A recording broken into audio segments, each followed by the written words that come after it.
এখানে নির্বাচন করছে।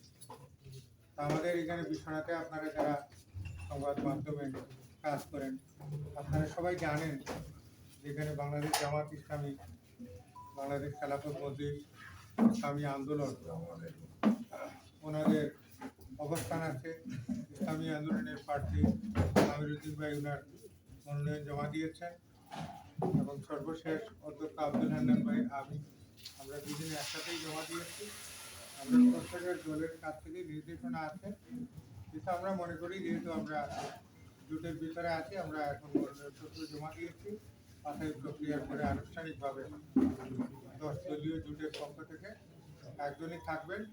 আমাদের সংগঠনের পক্ষ থেকে আমাকে যা জানানো হয়েছে সেটা দেয়ালগুড়ি প্রতীকে সিলেট নির্বাচনে সমঝোতা হয়েছে এবং এখানে আমরা নির্বাচন করব।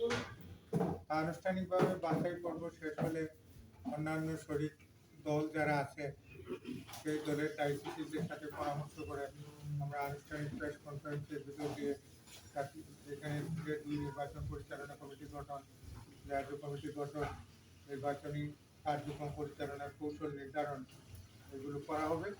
তাৎক্ষণিকভাবে আমি আপনাদের সাথে বসছি এবং একসাথে খাবো, আপনাদের সাথে কথা বলবো।